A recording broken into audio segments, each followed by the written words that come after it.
इस कार्यक्रम के प्रसारण पुण्यार्जक हैं श्री राजेंद्र प्रसाद जैन, श्रीमती ममता जैन, श्री प्रशांत जैन, श्रीमती दिव्या जैन, पारस जैन, श्री भरत जैन, श्रीमती सौम्या जैन एवं समस्त परिवार मुंबई। संसार में ऐसे भी अनंत जीव हैं जिनके पास योग्यता नहीं है। किस बात की योग्यता नहीं है? विचार विमर्श करने की योग्यता जिसके अंदर नहीं है, ऐसे अनंतानंत की संख्या में जीव हुआ करते हैं। जगत का क्या स्वरूप है उसे ज्ञात नहीं, और जगत सामने उसके सामने नहीं आ रहा है।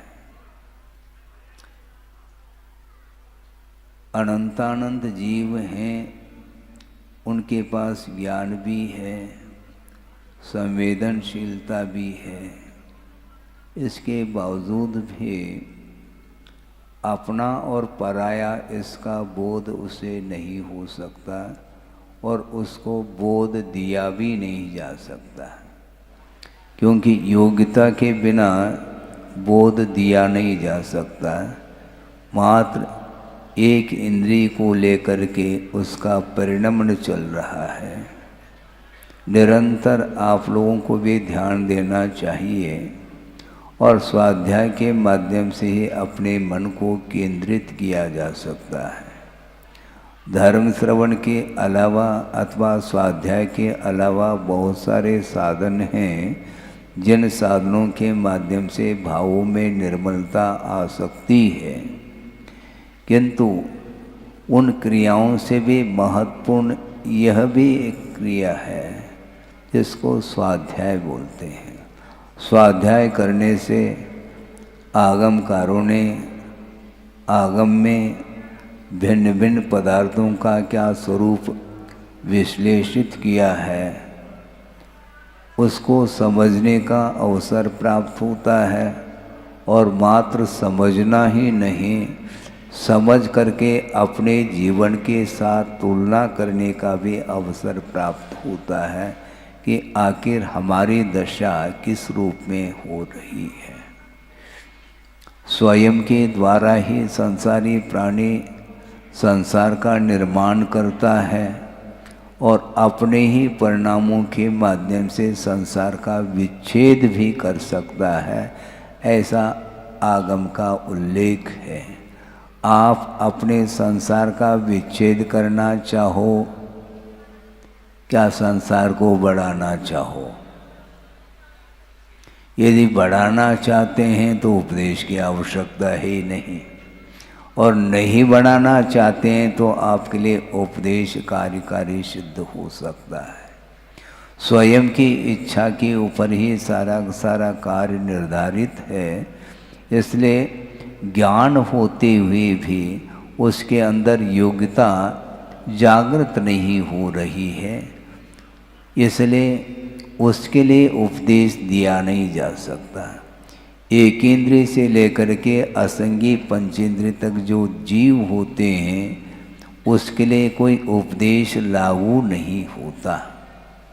मान लो एक चींटी है, वह मरणासन्न है, और उसके लिए आप नवोकार मंत्र सुनाना चाहो तो बात बनती है क्या? उसके पास कर्णेंद्रिय है ही नहीं, तो उसके लिए क्या किया जाए? एक इंद्रिय से लेकर के चौरेंद्रिय तक जो क्षुद्र जीव जंतु हैं, उसके लिए हम बोध दे नहीं सकते, किंतु हमारे निमित्त से उनकी विराधना न हो, ये भाव तो किया जा सकता है।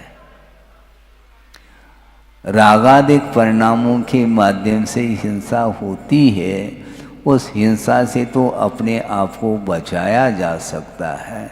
यही उसके ऊपर उपकार माना जाता है। परस्परोपग्रहो जीवानाम, ये जो कहा गया है वो जीवानाम कहा है, इसको ध्यान में रखना चाहिए, जैना नाम ऐसा नहीं कहा। नहीं है तो केवल जैन बंधु ही एक दूसरे के ऊपर उपकार और अनुग्रह का भाव रख लें, ऐसा नहीं। प्राणी मात्र के प्रति उपकार का, दया का भाव रखना चाहिए।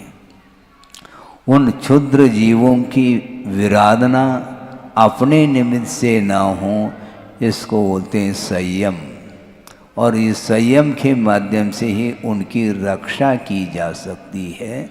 और गुरुदेव ने यही कहा था, वीतरागी जो श्रमण होता है और रागादिक भावों से हमेशा अपने आप को ऊपर उठाता रहता है, जिसके माध्यम से उन स्थावर जीवों की भी विराधना उनके द्वारा नहीं होती है।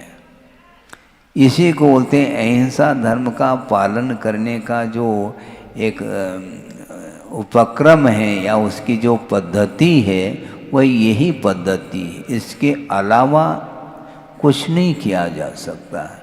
और उसमें भी जितना शक्य है उसी का अनुष्ठान किया जा सकता है, अशक्य का अनुष्ठान संभव नहीं है।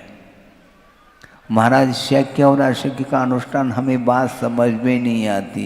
किसी ने कहा कि महाराज हम योग्यता की पहचान कैसे करें? योग्यता की पहचान आपको है? महाराज हमें अभी भी बात समझ में नहीं आ रही। बिल्कुल आ जाएगी आपको। आप भोजन प्रतिदिन करते हैं क्या? नहीं करते हैं ना। तो आप भोजन में जो भोजन सामग्री आपके सामने है और उसका सेवन आप कर रहे हैं, भोजन कर रहे हैं, किंतु आपको योग्यता का भान नहीं है क्या? कितना लेना चाहिए? आपकी क्षमता कितनी है? कितना डाइजेस्ट हो सकता है? भरपेट भोजन कर लिया, एक ग्रास और ले लो, बस कह देता है। क्यों? गुंजाइश नहीं भीतर। इसी का नाम योग्यता है। एक छोटा शिशु है, बालक है, उसका पालन पोषण किया जा रहा है, माँ के माध्यम से उसका पालन पोषण होता है और माँ के पास यह कुशलता है, वो उस बालक की योग्यता के अनुरूप ही उसको खिलाया पिलाया जाता है, अतिरिक्त नहीं। अतिरिक्त यदि मान लो उसके लिए देंगे तो वह अविवेक माना जाता है। इसलिए आपके पास विवेक आना चाहिए, क्योंकि आप संगी पंचेंद्रिय है। विचार विमर्श करने की योग्यता आपके अंदर मन के माध्यम से आई है। इसलिए उस मन का सदुपयोग करने का हमें पुरुषार्थ करना चाहिए, क्योंकि मन के माध्यम से ही विशिष्ट कर्म का आश्रय भी होता है और उसी मन के माध्यम से कर्मों का संवर भी होता है, ऐसा आगमकारों का कहना है। आप सोचो, विचार करो। महाराज एक ही साधन है जिसके द्वारा आश्रय भी हो रहा है और बंद भी, अपने संवर निर्जरा भी हो रही। क्या बात क्या है? मन के द्वारा। और मन का अर्थ क्या है उसको भी समझना है हमें, कि वह ज्ञान की ही परिणति है। विचार विमर्श करने की क्षमता जिस ज्ञान में आई है, उसी को आचार्यों ने भाव मन की संज्ञा दी है। द्रव्यमन और भावमन का वर्णन आता है। जिस प्रकार इंद्रियां हैं, 5 इंद्रियां द्रव्य के रूप में और भावेंद्रियां होती हैं, जिसके माध्यम से पदार्थ का बोध होता है। तो ऐसी स्थिति में जो ज्ञानावरणीय कर्म के अथवा मनोजन्य जो ज्ञानावरणीय कर्म हैं, उसके क्षोभम से मनोजन्य ज्ञान प्राप्त होता है और उस ज्ञान के माध्यम से ही आश्रय भी हो रहा है और उसी ज्ञान के माध्यम से निर्जना और संवर भी हो रहा है। महाराज ऐसे कैसे होगा, एक ही साधन है, दोहा आपके सामने रख रहा हूँ। मैं लिखता नहीं हूँ, किंतु गुरुदेव ने जो लिखा है श्रम करके आप ही लोगों के लिए, हम लोगों के लिए, उसको आपके सामने रखना चाहता हूँ कि ज्ञान दुख का मूल है। सुना आपने? महाराज आप नई बात कह रहे हैं? नहीं कह रहा हूँ, नया नहीं विषय ये। ज्ञान दुख का मूल है और ज्ञान ही भव का कुल। राग सहित प्रतिकूल है, राग रहित अनुकूल।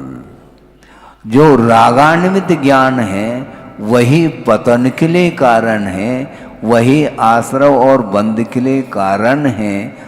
और जो राग से रहित जो ज्ञान है, जिसको वीतराग विज्ञान बोलते हैं, उस ज्ञान के माध्यम से ही कर्मों की निर्जरा और कर्मों का संवर हुआ करता है।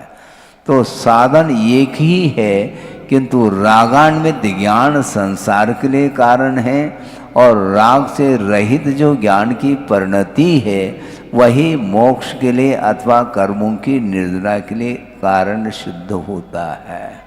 आप कौन है? आपके पास मन है क्या? नहीं, मन है महाराज, लेकिन ठिकाने पर नहीं रहता वो मन। वो ठिकाने पर लाना आपको पड़ेगा ना। आपका मन है और ठिकाने पर नहीं है, तो किस ठिकाने पर पहुंचाए वो मन, ये आपको जानकारी लेनी पड़ेगी। मन है, किंतु उस मन के माध्यम से आश्रव क्यों हो रहा है? निरंतर संसारी प्राणी उलझा हुआ है। किसमें उलझा हुआ है? बाहरी जो पदार्थ दिखाई पड़ रहे हैं, जो पांच इंद्रियों की विषय के रूप में उपस्थित होते हैं, उनको ले करके ही हर्ष विषाद करता चला जाता है। और हर्ष विषाद की मात्रा बढ़ती बढ़ती चरम सीमा तक जब पहुंच जाती है, उसके माध्यम से ही वह दुर्गति का भी बंद कर लेता है। अपने आप बंद नहीं होता, बंद मन के द्वारा हो रहा है, क्योंकि विशिष्ट आश्रव के लिए कारण मन ही माना जाता है। उत्कृष्ट स्थिति और अनुभव को लेकर के बंद जो होता है वह संगी पंचेंद्रिय के माध्यम से ही होता है। इसलिए मन आपको जो मिला है, पुण्य के उदय से आप संगी पंचेंद्रिय पर्याय को प्राप्त किए हुए हैं, और उसमें भी मनुष्य पर्याय को आपने प्राप्त कर लिया है। अब उस मन का जो निरंतर सदुपयोग करने में लगा हुआ है, तो निश्चित रूप से उसका उत्थान हुए बिना रह नहीं सकता। यह निस्संदेह ये बात कही जा रही है। सोचो, विचार करो। 5-7 मिनट नहीं हुआ, ये विषय आपके सामने रखा गया। इसमें कहीं जटिलता तो नहीं लग रही है आपको? सीधा सीधा विषय है। ज्ञान ही दुख का मूल है और ज्ञान ही भव का कुल। भव समुद्र से पार करने के लिए ज्ञान ही एकमात्र समर्थ सिद्ध होता है, और उस संसार में परिभ्रमण कराने में भी वही ज्ञान समर्थ होता है। किंतु रागान्वित ज्ञान ही परिभ्रमण के लिए कारण है, और राग रहित जो ज्ञान है वही मुक्ति के लिए कारण है, ये कहा हुआ है। इसलिए ज्ञान का सदुपयोग करिएगा। ज्ञान का निरंतर दुरुपयोग हो रहा है, इसलिए उत्थान नहीं हो पा रहा। आपके पास ज्ञान है, ज्ञान कहीं से हमें प्राप्त नहीं करना है। ये प्राप्त करने की बात आती है, ज्ञान भर दो ऐसा बोल देते हैं। कोई घड़ा है क्या जिसमें पानी भरा जाता है, दूध भरा जाता है? उसी प्रकार आप घड़े को लेकर के आ जाओ, तो उसमें हम 10 लीटर दूध जैसे दिया जाता है ना, उसी प्रकार ज्ञान को भर दें उस घट को लबालब भर दे हम, तो आप पीते रहो, धर्मामृत है महाराज। पियो आप, वस्तुतः है ही नहीं ऐसा। चैतन्य आत्म तत्व है, उसमें चेतनता कहीं बाहर से आई नहीं है। यदि बाहर से आई है ऐसा मान लिया जाए तो वह चेतन का अभाव भी हो सकता है। किसी के माध्यम से चेतनता नहीं आई, उसका वह अनन्य गुण है। और गुण बाहर से नहीं आते, भीतर ही गुण है, किंतु वो सारे गुण शक्ति के रूप में विद्यमान हैं और उसके ऊपर आवरण पड़ा हुआ है। इसलिए उपदेश आदि के माध्यम से उसको आवरण को हटाने का पुरुषार्थ हम कर रहे हैं, किंतु अंतरंग जो कर्म है उसका प्रभाव, वह आवरण कैसा हटेगा। महाराज आप धर्म श्रवण कराते चले जाओ और हम करते चले जाएंगे और आवरण हटता चला जाएगा। तो अभी तक हटा क्यों नहीं वो है? अनंत बार जब धर्म श्रवण किया होगा, इसके बावजूद भी वह आवरण हट क्यों नहीं रहा है? क्यों नहीं हट रहा, मुझे बोलो। वस्तुतः आवरण हटना अलग वस्तु, किंतु वह राग हटना चाहिए। मोह से आवरणित जब तक ज्ञान रहेगा तब तक आप हर्ष विषाद से ऊपर नहीं उठ पाएंगे। और निरंतर किसी न किसी निमित्त को लेकर के हर्ष विषाद आदि परिणाम संसारी प्राणी कर लेता है। उसके माध्यम से प्रतिपल नहीं, प्रति समय वह कर्म का बंध करता ही चला जाता है। उसको ये ज्ञात तक नहीं हो पाता कि मैं कुछ गलत कर रहा हूं। वस्तुतः रागादिक जो परिणाम है, यही परिणाम पापमय परिणाम माने जाते हैं, क्योंकि पापमय परिणाम के द्वारा ही पाप का आश्रय होता है। मन वचन काय की चेष्टा जो अशुभात्मक होती है, उसके माध्यम से कर्म का बंध होता है, ऐसा कहा है। तो मन वचन काय की चेष्टा को आप शुभात्मक बनाने का पुरुषार्थ करें, इतना कहा जा रहा है। वह पुरुषार्थ नहीं हो पा रहा है, बहुत कठिन लगता है महाराज। कठिन इसलिए क्योंकि वह आसानी से प्राप्त हो जाए तो फिर वह सुलभ वस्तु मानी जाएगी, किंतु वह दुर्लभ वस्तु है। निरंतर पुरुषार्थ करने के उपरांत भी अनादिकालीन जो संस्कार हैं, मोहजन्य संस्कार है, उसके माध्यम से वह बार बार पुनः उसी ओर चला जाता है। मन को रोकना खेल नहीं है। लगता है कि हमारा मन रुक गया है, केंद्रित हुआ है, किंतु अगले पल में पुनः वापस वह जहां था वहीं पहुंच जाता है। ऐसा क्यों? आदत इसी को बोलते हैं। संस्कार है, अविद्याभ्यास संस्कारे रवशम क्षिप्यते मनः, ऐसा कहा। आपका मन जो विक्षिप्त हो रहा है, विकृत हो रहा है, वह अविद्याभ्यास के संस्कार के कारण हो रहा है। अनादिकालीन अज्ञान का ऐसा एक संस्कार इस आत्मा के ऊपर पड़ा हुआ है, जिसके माध्यम से उसका मन दूषित होता चला जाता है, विक्षिप्त हो रहा, विकृत हो रहा है।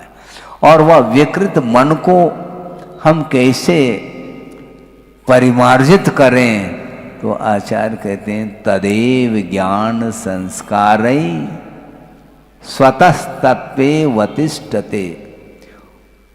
ज्ञान संस्कार, सम्यक ज्ञान रूपी संस्कार के माध्यम से वही मन स्वतः अपने आप तत्वता स्वरूप में ठहर जाता है। तत्वे अवतिष्ठते स्वतः, अपने आप। किसके द्वारा? ज्ञान संस्कार है। सम्यक ज्ञान के संस्कार के माध्यम से ही उस आत्म तत्व को स्वरूप में ठहराया जा सकता है। महाराज मन स्थिर नहीं हो रहा है, वो ठहर नहीं रहा है, कहीं न कहीं ठहरा हुआ है। जहाँ नहीं ठहरना चाहिए वहीं पर वह ठहरता है, और जहाँ पर ठहरना चाहिए वहाँ पर नहीं आ पाता। इस संस्कार ज्ञान के द्वारा नहीं कहा आचार्य महाराज ने, पूज्यपाद स्वामी ने। ज्ञान के द्वारा वह आपका मन तत्व में ठहरता नहीं, किंतु ज्ञान के संस्कार के माध्यम से ठहरता, ऐसा कहा है। संस्कार अलग वस्तु, मात्र संयोग होना अलग वस्तु और संस्कार अलग वस्तु। आप दूध तपाना चाहते हैं और जो पात्र है जिसमें दूध रखा गया है उसको सिगड़ी के ऊपर आपने रख लिया और उतार दिया, नहीं, अग्नि का संस्कार होना चाहिए। एक समय में अग्नि का संस्कार नहीं आ सकता, इसलिए दूध नहीं तप सकता। कम से कम 10-15 मिनट तक उसी सिगड़ी पर रखेंगे और नीचे से अग्नि सुलगाई जा रही है, तो उसके माध्यम से कालांतर में उसमें गर्माहट आती है, वह तप जाता है, यहाँ तक कि वह उस दूध में उफान आ जाता है, उबल जाता है वो। किंतु रख करके निकाल दिया, 1 सेकंड भी नहीं रखा और निकाल दिया। दिन भर करते रहो ये आयाम। अग्नि का संस्कार होना चाहिए। उसी प्रकार सम्यक ज्ञान एक क्षण के लिए रहा, पुनः गायब हो गया। संस्कार, क्योंकि अविद्याभ्यास संस्कार है, अज्ञान के जो संस्कार है उसको डिलीट करने के लिए सम्यक ज्ञान के संस्कार की आवश्यकता है। निरंतरता चाहिए, उसके बिना संभव नहीं। प्यास बुझती है आपकी किसके द्वारा? बोलो जल्दी। पानी के द्वारा ना? हाँ ठीक है।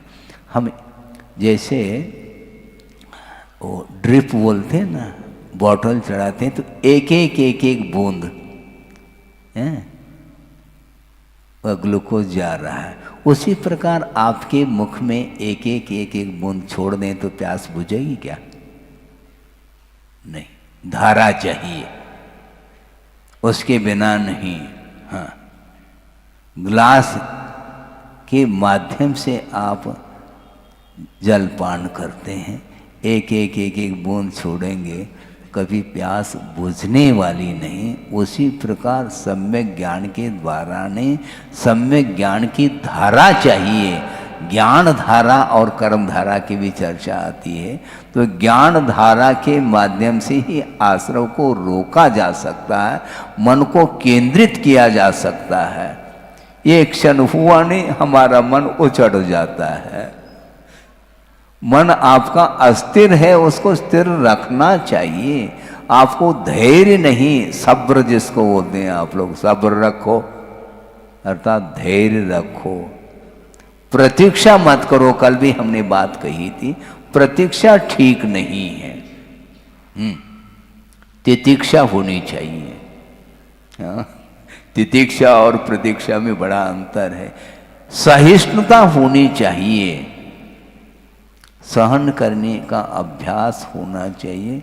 उसके माध्यम से ही कर्मों की निर्जरा होती है। गुरुदेव ने ये कहा था कि मोक्ष मार्ग में बिल्कुल छोटे छोटे प्रतिकूलता को लेकर के आप प्रतिकार करते चले जाएंगे तो कभी भी कर्मों की निर्जरा नहीं हो सकती। जुकाम हुआ नहीं, उसके पहले से उकाली तैयार है। प्रबंध क्या करना चाहो आप हमें बता दो। कोई बड़ी बीमारी होती है, कुछ होता है तो उसके लिए कुछ उपचार अधिक किए जा सकते हैं, करना भी चाहिए। हाँ, वही आवृत्ति, उसका निषेध नहीं, किंतु थोड़े वो तो सहन करने का पुरुषार्थ भी तो होना चाहिए। बल्कि जो 22 परिचय हैं उनमें कुछ शारीरिक परिचय होते हैं, कुछ मानसिक भी होते हैं। शारीरिक परिचय सहन करने की क्षमता दीर्घ सहन नहीं होने के कारण क्षमता नहीं आ पा रही, कोई बाधा नहीं है। जैसे गर्मी के दिन में धूप में बैठ नहीं सकते, ठीक है, ठीक है, अंदर आकर के बैठ गए लू से बचने के लिए। अब अंदर भी गर्मी लग रही है तो थोड़ा सा खिड़की खोल दो, इतना होना चाहिए। ज़्यादा ज़्यादा प्राकृतिक हवा आ जाए, ऑक्सीजन की कमी हो रही है, सफोकेशन हो सकता है। लेकिन ये जो फैन का प्रयोग है ये तो नहीं कर सकते श्रमण लोग।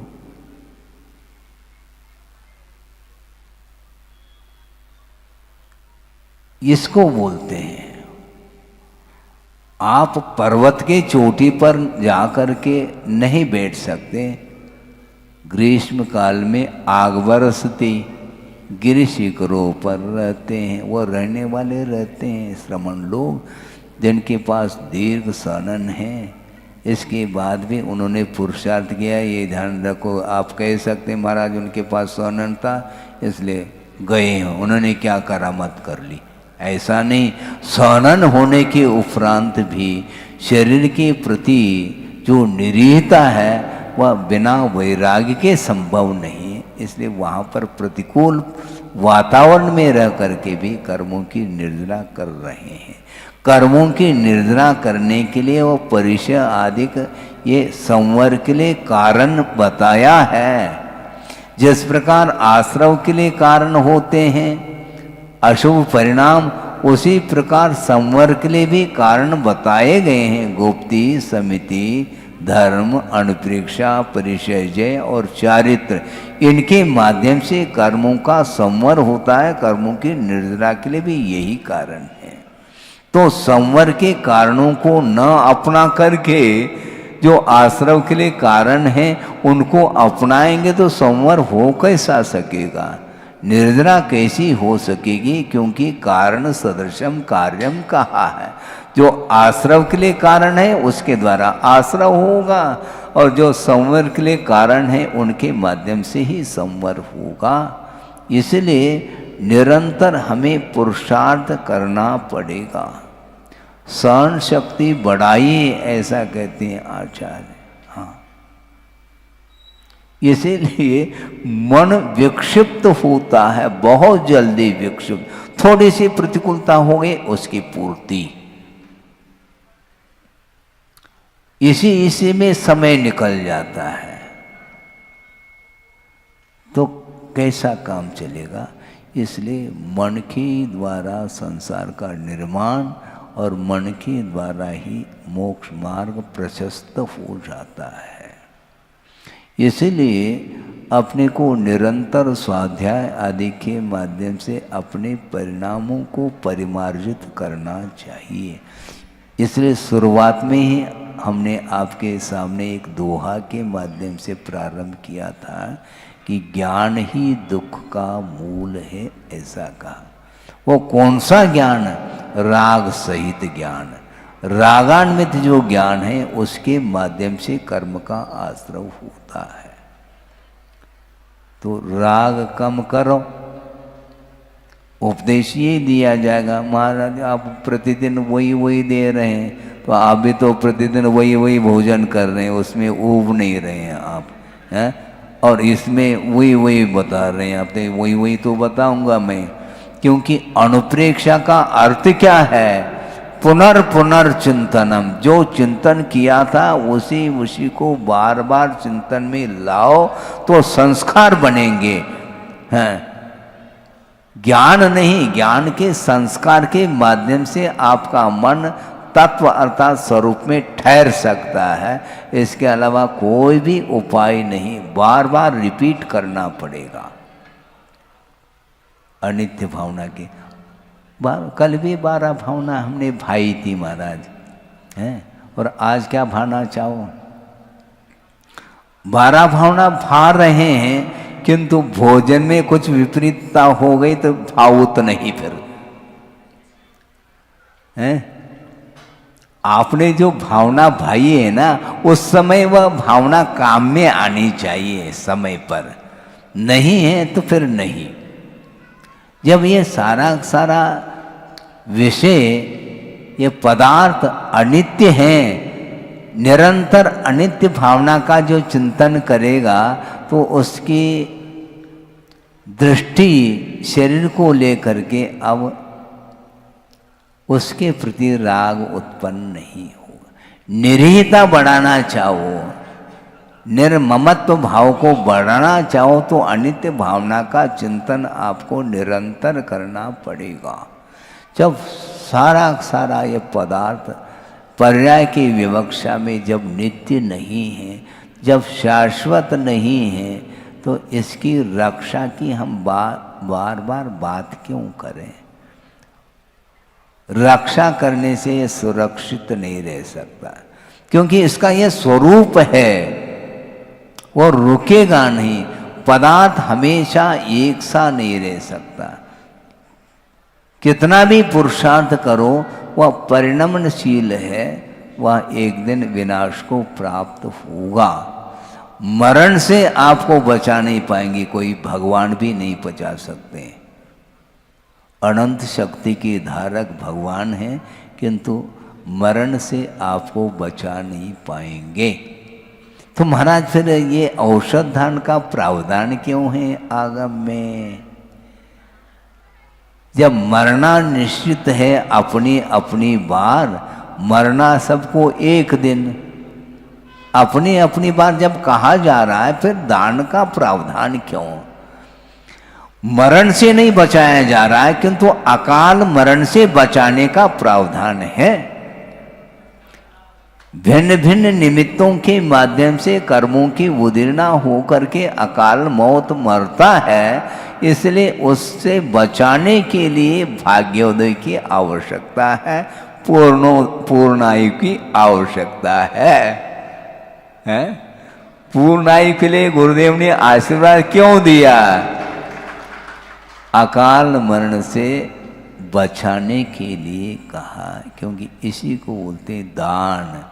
अभय दान भी है, औषध दान भी है, ज्ञान दान भी है, आहार दान भी है, सब दान है। हाँ, एक ही के ऊपर जोर ना दो। आहार दान, आहार दान, आहार दान के द्वारा ही पुण्यार्जन नहीं होता है, किंतु औषध दान के माध्यम से भी पुण्य का अर्जन होता है। बल्कि अभय दान के माध्यम से सबसे ज्यादा पुण्य का अर्जन होगा। हाँ, औषध का प्रयोग करना चाहिए, निषेध नहीं, किंतु उसके लिए औषध तो देंगे, उसको ये कहना चाहिए तुम्हें कुछ नहीं हुआ, शांति रखो, मैं हूं ना। ये भजन क्यों बोलते हो तुम लोग? मैं हूं ना, इस प्रकार कहने से उसको तसल्ली मिलती है। इसी को अभयदान बोलते हैं। ये आवश्यक है, नहीं तो वह डिप्रेशन में आ जाएगा। औषध का प्रयोग करते हुए भी उसकी जो साइकोलॉजी है उसको उससे दूर करना चाहिए। तुम्हें कुछ हुआ नहीं, ध्यान रखो, ये थोड़ा सा है, ये कुछ नहीं है, ये काली मिर्च से ठीक हो जाएगा।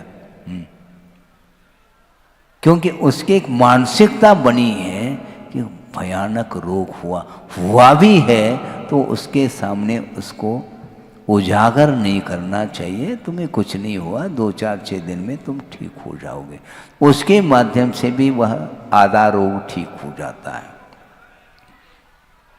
हाँ, ये मानसिक रोग माना जाता है, और मानसिक रोग को दूर करने के लिए और कोई भी औषधि नहीं, एक उपयोग को डाइवर्शन देना पड़ता है, उसको देने का पुरुषार्थ करो। इसको अभयदान बोला है।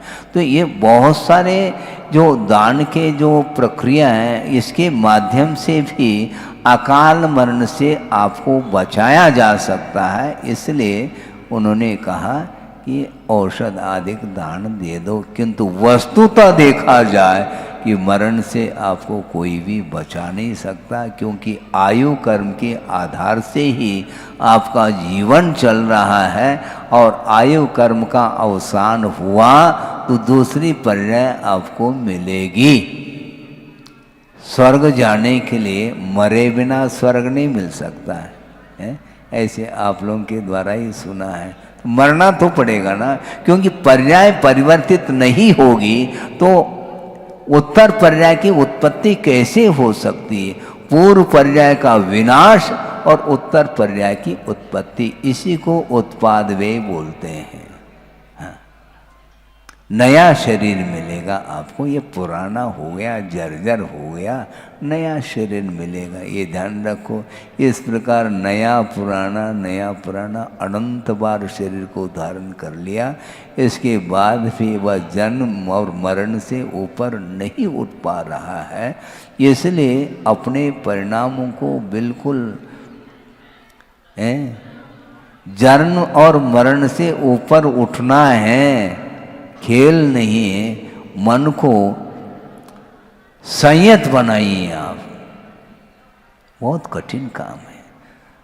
संसारी प्राणी तप भी करता है, उसके बावजूद भी संसार का विच्छेद नहीं कर पाता है।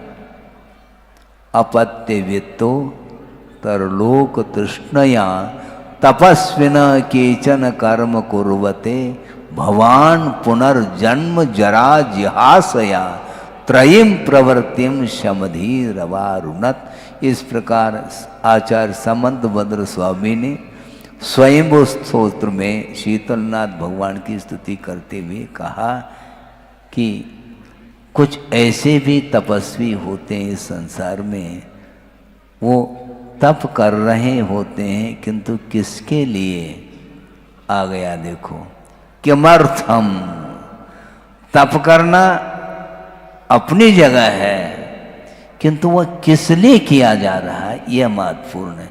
अपत्य अर्थात पुत्र की उत्पत्ति के लिए, पुत्र की प्राप्ति के लिए, वित्त की प्राप्ति के लिए, और उत्तर लोक तृष्णया, अगले भव में भी मुझे ये संपदा अधिक मिल जाए, इस उद्देश्य को लेकर के केचन कर्म कुर्वते तपस्विना। इस कार्यक्रम के प्रसारण पुण्यार्चक थे श्री राजेंद्र प्रसाद जैन, श्रीमती ममता जैन, श्री प्रशांत जैन, श्रीमती दिव्या जैन, पारस जैन, श्री भरत जैन, श्रीमती सौम्या जैन एवं समस्त परिवार, मुंबई।